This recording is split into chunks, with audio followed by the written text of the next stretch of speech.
So, do you see any peaceful way out of this whole mess? We have not discussed what historical dialogue, any negotiation. This was suggested by you last time to come at the very end. We did not discuss what historical circumstances, factors shaped the current condition. Very good. We can start with that. Actually, you can jump into that, and then we'll. Chronologically, it goes like that has to come first before we talk about peaceful resolution. Okay. Sure. So what I like to do actually is, it's good also for your own audience that they should understand what gave rise to the present political situation in Ethiopia, what gave rise. So I've written so many articles on this.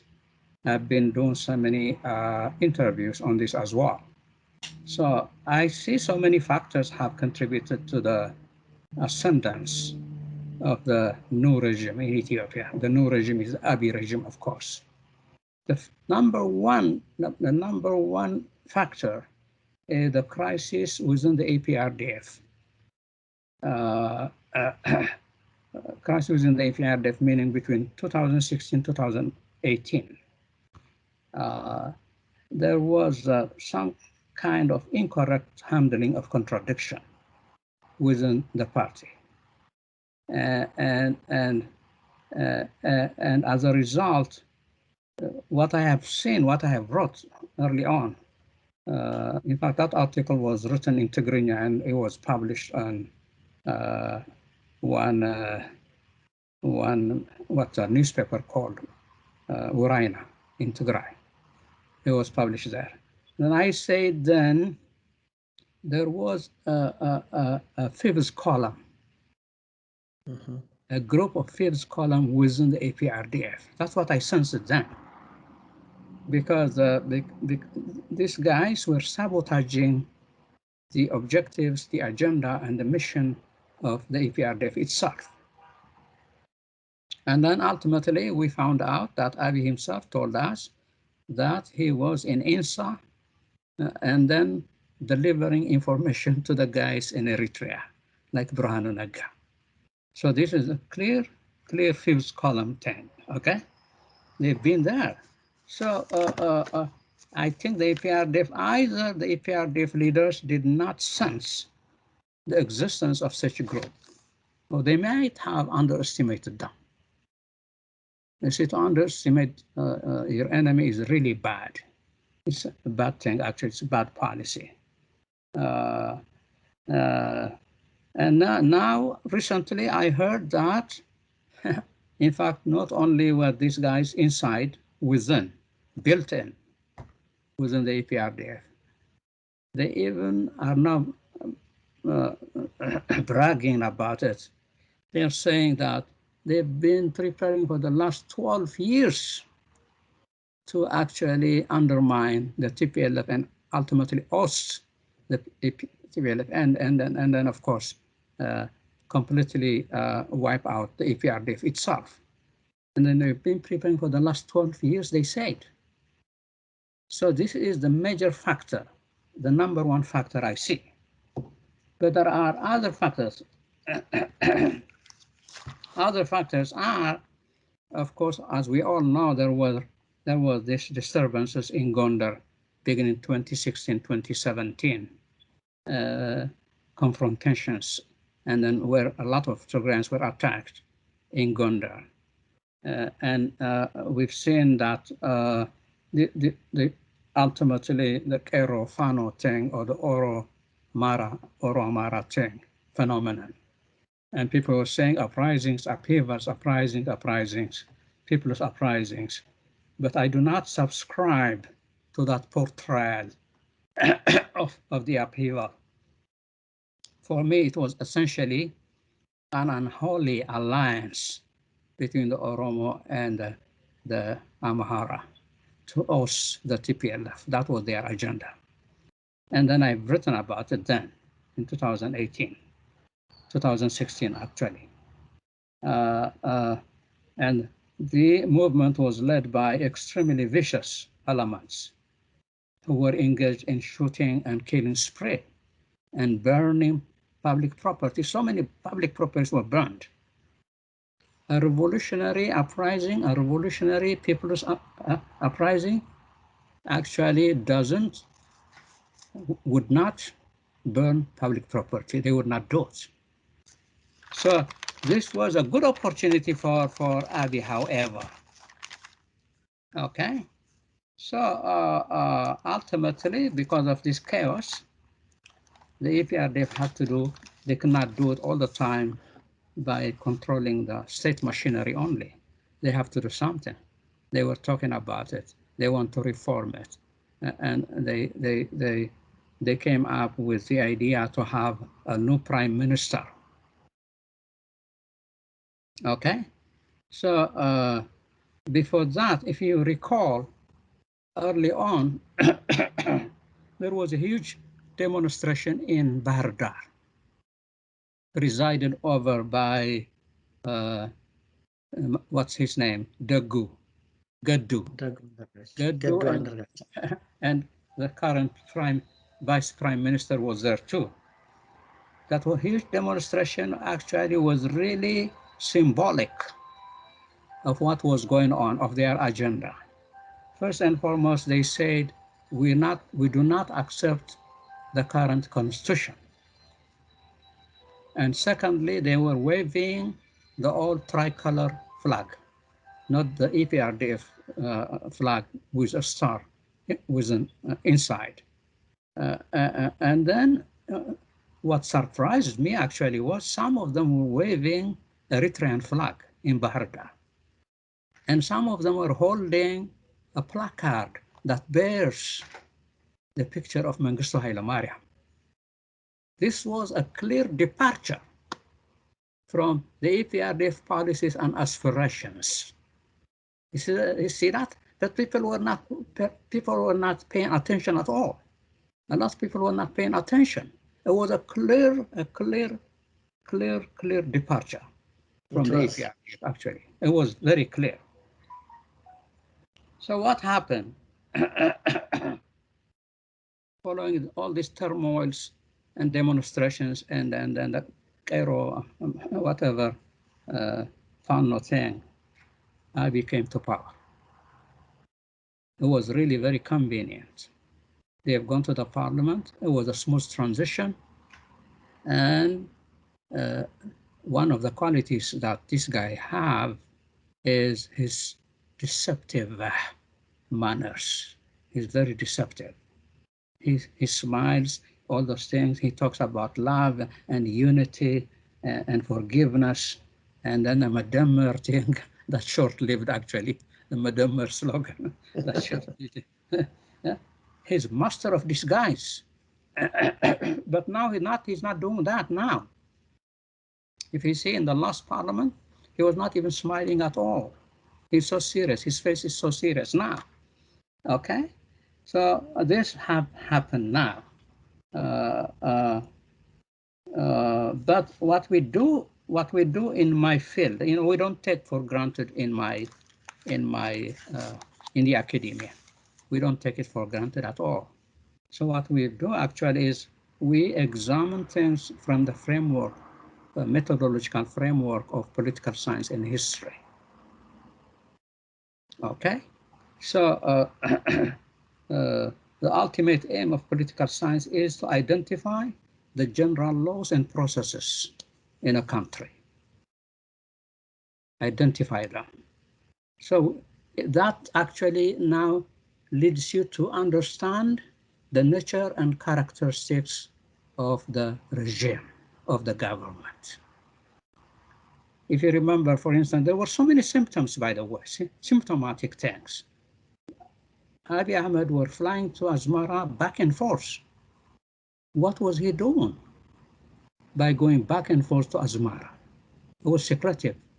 And both of them have gone to Saudi Arabia, to the United Arab Emirates. And the three of them, if you remember, in Bahir Dar, Isaias and then Farmajo and Abiy, it was a secret meeting. So they had this agenda. And then you have to link those things with the blockade of Tigray, closing all streets that lead to Tigray, all roads that leads to Tigray. And during the COVID crisis and during the locust invasion of Tigray, Tigray did not get any service from the federal government, any service. It was done on purpose. And ultimately, they even cut the budget that was supposed to be given to Tigray. So that shows you actually they were really getting ready to attack Tigray. It was obvious to me. I mean, all the symptoms were there.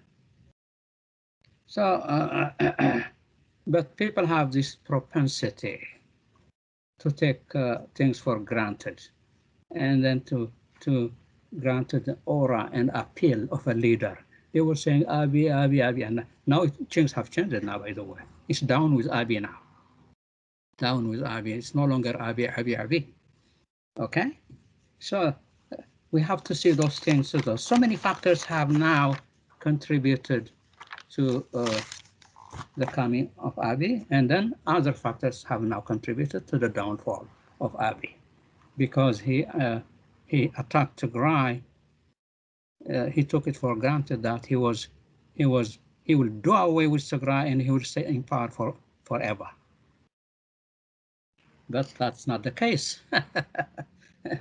He underestimated the people of Tigray, actually, really. So that's how I view it anyway. So you want to continue now with what he started early on. Yeah, very interesting. So this, because of this background to this, to how things came to a head, the background he gave us, and we've seen the world believing that the Tigray forces started it all on 4 November when they attacked the Northern Command. So, given the background, the context that you just elaborated, why do you think many people tend to believe, or at least to consider this as something that triggered the war? Although you say that there was already a build-up, a conspiracy going on behind the scenes to attack Tigray. And together with that, would you tell us how Abiy fared in terms of the narrative of war, the war of narrative, rather? Okay, interesting. You see, the thing is this: we all know now, of course, that the attack on what Abiy said, actually, they've attacked our defense forces in Tigray. As a result, we're gonna go to war. But actually, long before that happened, on November 4, 2020, was a declaration. A week before that, actually, the Amhara militia and Fano and the Ethiopian Defense Forces, National Defense Forces, were already in Tigray. So the fighting already had begun. So whether the Tigrayan forces attacked the Northern Command or not would not make sense. It's not going to be like the cause for the war, as Abiy had. But to some extent, it worked for him, because it mobilized the people, and they managed to mobilize the people by saying that they've attacked our Northern Command. I remember very well the President Sahle-Work saying that we're now being attacked by our own domestic enemy. You see? And she repeated the same thing last time when Abiy was being sworn in the parliament. She gave a long speech and she said, we're being attacked by a foreign enemy and a domestic enemy. Whoever that foreign enemy is, I don't know. The domestic is obvious to me. Okay? So they came up with that thing. They have to say something anyway in order to conduct war in Tigray, in order to justify their actions. That's what they've done, actually. But anyway, even after doing all those things, after even managing to bring other forces like the Eritrean forces, the Somali forces, and the United Arab Emirates thing, they could not successfully achieve their goals. Actually, they could not do it. They've done so many things in Tigray. Of course, they've destroyed many parts of Tigray. They've committed genocide. We all know that. But in the end, actually, they lost. They lost. So. So the war of narratives aspect, if you can dwell on that as well, because also following that Northern Command story, the issue of Maikadra also served to mobilize the public. Exactly. So how did Abiy Ahmed use the war of narratives to advance his agenda? Well, look, the Maikadra thing, for instance, when Abiy said it was the Tigrayan people who did that, or TPLF did that. Some people in the international community were confused.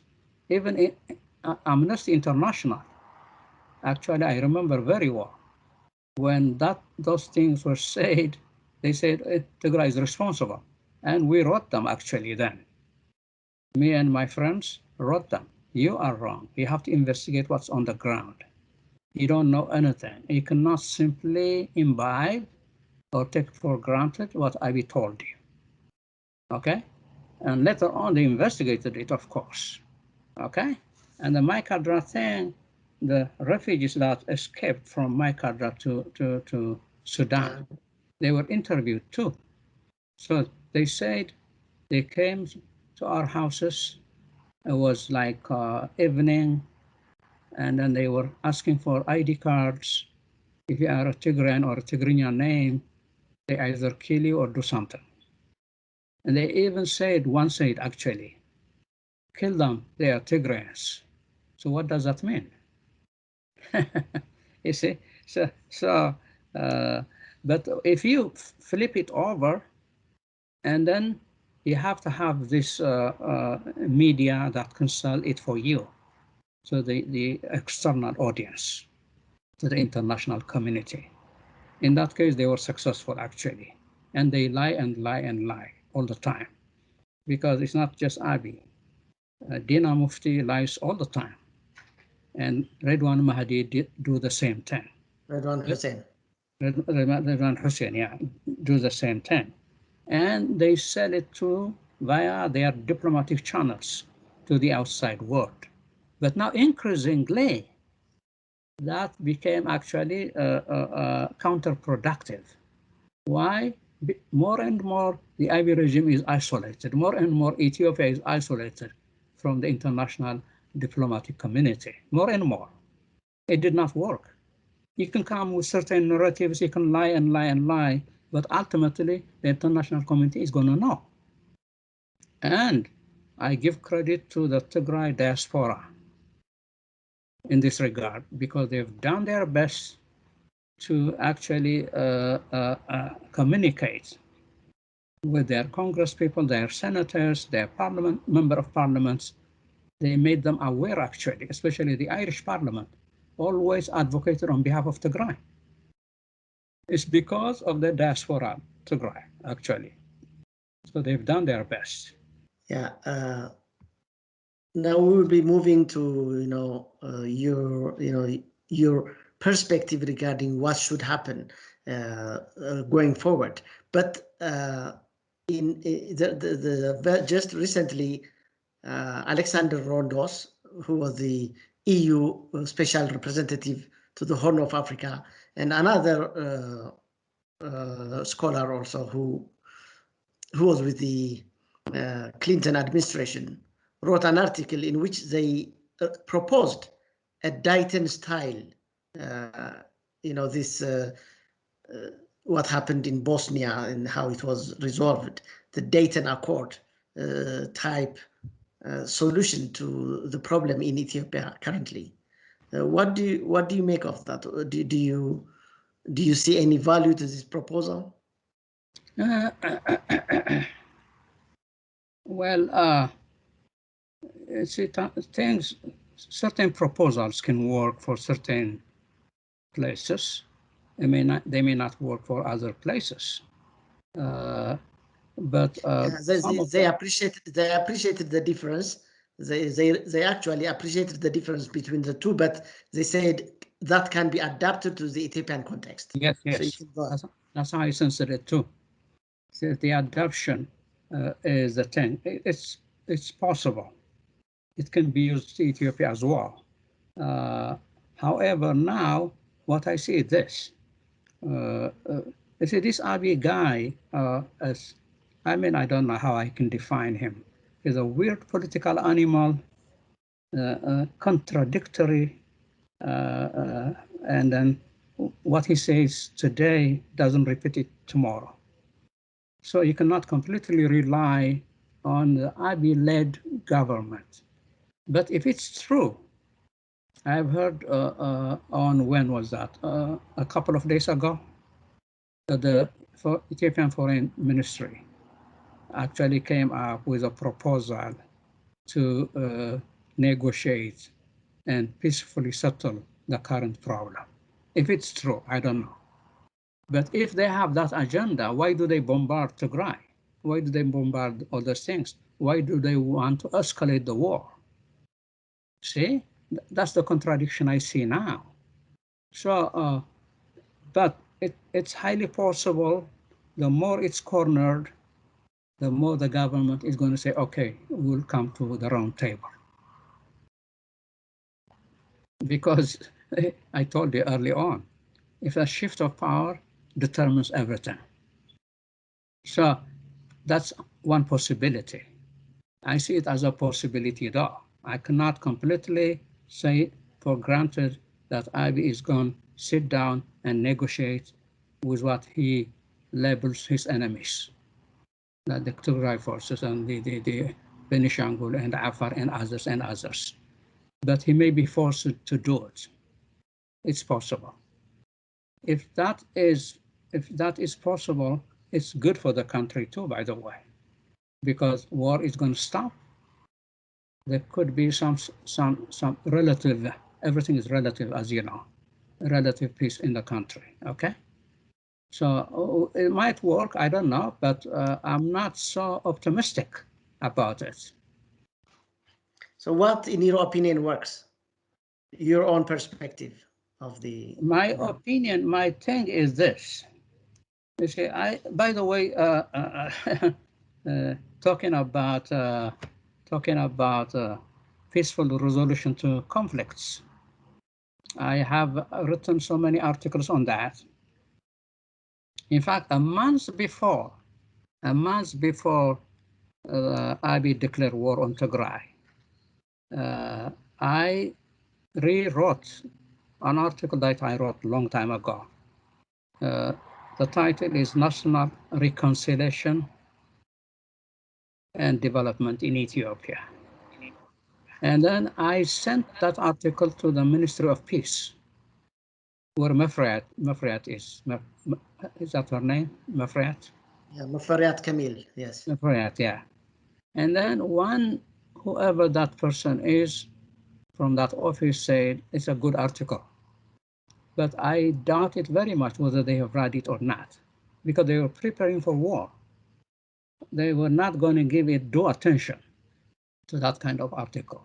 So the reason I'm telling you this now is I, as a scholar, and in principle as well, always want to have this dialogue. Dialogue is really, really good. It's civil, it's peaceful, it's human. So I wish we could have peacefully resolved negotiating round table or whatever between the forces are fighting and the Abiy regime. But my opinion is it's not going to happen. I could be wrong, but it's not going to happen because Abiy is stubborn.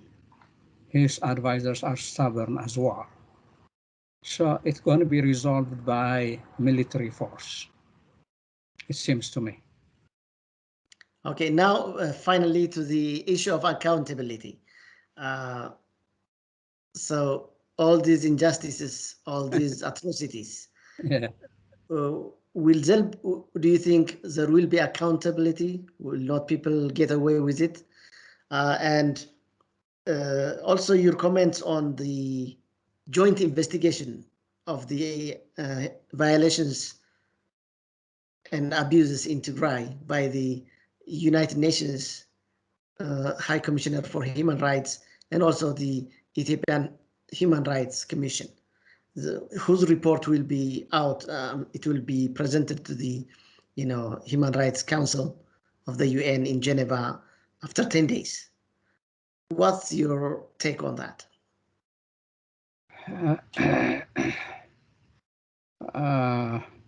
Well, anyway,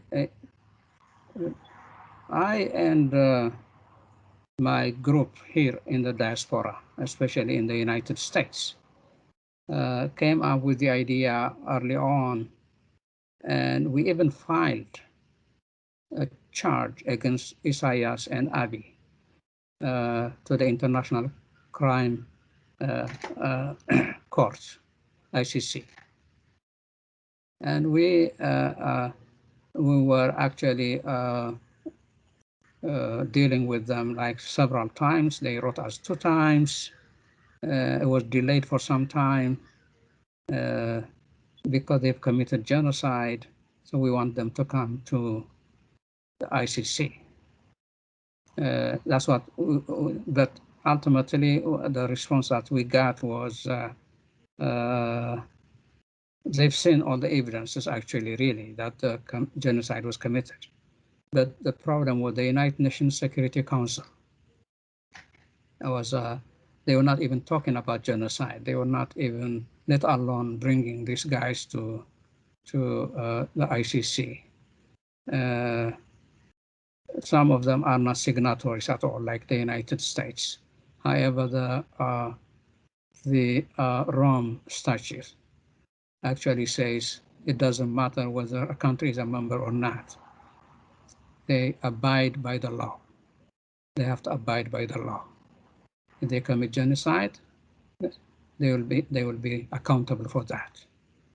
Okay, so I don't know what they're going to do, but it's sometimes what they do is like they've done for the issue surrounding Darfur in Sudan. They brought these unknown figures, and they brought them before the courts. They might do the same thing for the Ethiopian thing too, because I've heard that some people are going to come before the courts, but probably unknown figures as well, not like Abiy, not like Bachadebel, and like others. Can you shed some light on that? Who are from which countries? Is it from Ethiopia or also from Eritrea, and who is bringing them to court? Who is pushing this from behind? Which one? Can you paraphrase that one? I mean, can you shed more light on this issue of bringing some people, even if they are of less position? The Sudan in Sudan. I was talking about Darfur. You were talking about Darfur all the way, or you were also referring to Ethiopia now? I was referring to Ethiopia too, but let me clarify that. With respect to Darfur, the ICC itself has now opened an office in Khartoum. They are actually investigating who was responsible, who is accountable for all the genocide. Okay, so and then ultimately they said that some people are going to come before the courts, face justice. And for the Ethiopian thing, it's a new thing, and I don't rely on social media, unfortunately, because if you're a scholar, you have to have certain level of doing some research and what have you. But it was Ghelawdewos Ayalo and others who came up with the idea that some 43 people from the Ethiopian are going to come before the ICC. But it was a short thing, no explanation how it came about and who initiated it, doesn't say anything. So I dismissed it as a social media thing, you know. I don't want to rely on that. So, but it could be possible too. I don't know. I have no idea. And your view regarding the joint investigation into the human rights violations in Tigray by the UN High Commissioner for Human Rights and Ethiopian Human Rights Commission. Their report will be presented to the Geneva Human Rights Council 10 days later. Yeah, that one is a good thing. We only had an objection to the Ethiopian Human Rights Commission. When I say we now, I'm talking about the Tigray Global Advocacy Group. We've accepted that of the United Nations Human Rights Council. And the lady that was leading it actually have gone to Tigray herself. And then we said, we proposed that they should not rely on the Ethiopian human rights thing. I mean, how far independent they are, we don't know. And we propose that they should investigate the realities on the ground in Tigray by themselves, the UN Human Rights Council. That's what we propose to them. But now they have enough data with respect to what happened to Tigray, genocide, atrocities, and rape of women, and what have you. We've also supplied some information to some international agencies, including how many women were raped in Tigray, how many farms and industries were destroyed, how many people were killed, like many places, like the St. Mary Church or Mariam Dungalat or Mahabere Dogo. You can go on and on and on and on. Yeah, but Professor, but they haven't gone to most of these places. Of the 12 places they said they went and investigated in, they also included Addis Ababa, Bahar Dar, Gondar, and Yes. also the 3 places like Adugoshu, Humara, Maikadra, in which most of the people actually most of them have left the place or either killed, fled to Sudan, or internally displaced. So those who remain there cannot, with confidence speak out. Yeah. And they didn't go to places like Aksum. They admitted to having not gone there, and also not Humara, the Mariam Dengelat, Mahabara and other places. Yes. Although they could have gone there because it was under the government control at that time. Exactly. That's the whole idea, because we ourselves were dismayed actually by the fact that they didn't go to all these places. And by not going to those places, I mean, how are they going to make an assessment, the right assessment? So we said, this is happened in Tigray. So we're giving you information. We're cooperating with you. We told them, actually, I personally have written to the United Nations Human Rights Council. If you simply go by what you've done so far, it's going to be very superficial of the reality in the ground. It's not going to be enough, we told them, actually. But there is also the European External Program, based in Belgium. They have amassed so many data about Tigray. So many articles, so many things about the genocide. They too want to cooperate with them. They can get it via them too, okay? Otherwise, if they don't accept our initiative or the European External Program and the Human Rights and Watch and Amnesty International and others, they have to gather information from all of them. Otherwise, their thing is going to be, I mean, ultimately, they're not going to be successful, or they're not going to accomplish what we wish them to accomplish. They're going to do it. They're not going to do it. Yeah, from the composition of the, from the selection of the places they visited Yes. for the investigation, there are people who worry that they may be inclined to just do some, unrealistic balancing act. Yeah. You see, that's what I don't like about the Western world. And believe me, I've lived here almost my entire adult life.